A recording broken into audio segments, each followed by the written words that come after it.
اور ان کے ہاتھوں کے اوپر محنت مزدوری کے نشانات پڑے ہوئے.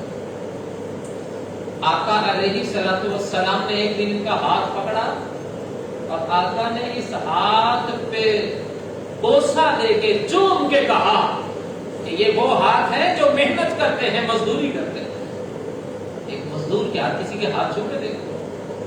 میرے نبی پاک علیہ الصلوۃ والسلام نے جتنی عزت اعلیٰ انسان کی ویسی ہی عزت میرے نبی پاک علیہ الصلوۃ والسلام نے ادنا انسان کی. حضرت عبداللہ ابن مسعود رضی اللہ تعالیٰ کمزور سے جسم کے تھے، دبلا پتلا سا جسم تھا. ایک دن درخت پہ چڑھے ہوئے ہیں، شلوار پنڈلی سے اوپر ہے، بریک بریک سی پنڈلی ہے، بریک بریک سی. کچھ صحابہ کی نظر پڑی تو بریک پنڈلیاں دیکھ کے، پتلی پنڈلیاں دیکھ کے ہنسی نکل گئی. عبداللہ ابن مسعود کی کمزور سی پنڈلیاں، پتلی سی پنڈلیاں.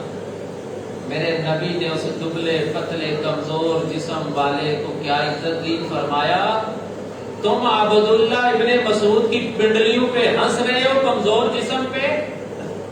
ایک طرف عبداللہ ابن مسعود کی 2 پنڈلیاں رکھ دی جائیں، دوسری طرف اور پہاڑ رکھ دیا جائے، ان پنڈلیوں کا وزن اللہ کی نظر میں زیادہ ہے.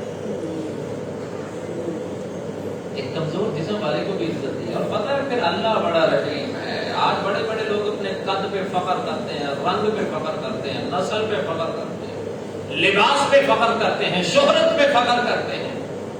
کبھی پڑھنا وہ ابو جہل جو مکے کے اندر عبداللہ ابن مسعود رضی اللہ تعالی عنہ کو بڑے حقارت والے الفاظ سے بولا کرتا تھا، کیونکہ حضرت عبداللہ ابن مسعود 5ویں فرد ہیں اسلام لانے والے. اور یہ بڑے تذلیل والے، حقارت والے، نفرت والے الفاظ کے ساتھ ابو جہل کا جب سامنا ہوتا ہے ابن مسعود کا، تو یہ ابن مسعود رضی اللہ تعالیٰ عنہ کو بڑے حقارت والے الفاظ بولتا. رب بڑا کریم ہے، جسے چاہے عزت عطا فرما دے، جسے چاہے ذلت عطا. قل اللہم مالک الملک تؤتی الملک من تشاء وتنزع الملک ممن تشاء وتعز من تشاء وتذل من تشاء. بدر کا مقام ہے. چھوٹے چھوٹے مدینے کے 2 بچوں نے ابو جہل پہ حملہ کیا، لیکن میرے رب نے اس کی سانسیں بند نہیں کی. سانسیں ابھی موجود ہیں، سانسیں ابھی چل رہی ہیں. اور وہی عبداللہ ابن مسعود جس کو ابو جہل بکریوں کے چرواہا کہہ کے پکارا کرتا تھا، اور چرواہے، اور نہ جانے کیا کہ غلط الفاظ بولتا تھا. اور پھر اللہ نے کہا عبداللہ اب تیرا پاؤں ہوگا ابو جہل کی چھاتی ہوگی، نیچے زخمی ہے، زخموں سے چور ہو چکا ہے، سانسیں چل رہی ہیں. حضرت عبداللہ ابن مسعود کا گزر ہوا پاس سے تو لیٹا ہوا ہے ابو جہل، اور پھر وہی جسے بکریوں کا چرواہا کہا کرتا تھا حقارت کی نظر سے، اسی عبداللہ ابن مسعود نے اپنا پاؤں ایسے اس کی چھاتی پہ رکھا اور تلوار گردن کے ساتھ رکھی. اے اللہ کے نبی کے دشمن، جسے میرے نبی نے اس امت کا فرعون کہا. اور جب اس نے نظریں اٹھائی تو دیکھا وہ چرواہا جس کی اوقات یہ کہ غلام بکریاں چرانے والے، پھر بول پڑا اور بکریوں کے چرواہے تو نے بڑی اونچے پہاڑ پہ، بڑی اونچی چھاتی پہ تو نے اپنے پاؤں رکھے. رب نے اس کے مارنے کے لیے بھی انتخاب کس کا کیا؟ جس کی وہ تذلیل کرا کرتا تھا. تقریم سیکھیں، عزت سیکھیں. آپ جسے ذلیل کرنا چاہتے ہیں، جسے رسوا کرنا چاہتے ہیں، جسے اپنے الفاظ کی مار دینا چاہتے ہیں، آپ جو مرضی کر لیں، جسے رب نے عزت دینی ہے اسے کوئی عزت چھین نہیں سکتا. اللہ کے نبی علیہ الصلوۃ والسلام کے پاس لوگوں کی کمی تو نہیں تھی. آواز کے اندر خوبصورتی دیکھی جائے تو بڑے بڑے قراء ایسے موجود تھے، حضرت عبداللہ ابن مسعود جیسے بہترین آواز والے لوگ موجود تھے، لیکن آزان کے لیے انتخاب کیا حضرت بلال کا، غلام کا، سیاہ فام کا، توتلی زبان والے شخص کا، جسے کفار اور جسے وہ کفار، وہ رئیس، وہ سردار تکبر کے ساتھ کیا کرتے تھے، تذلیل کیسی کرتے تھے،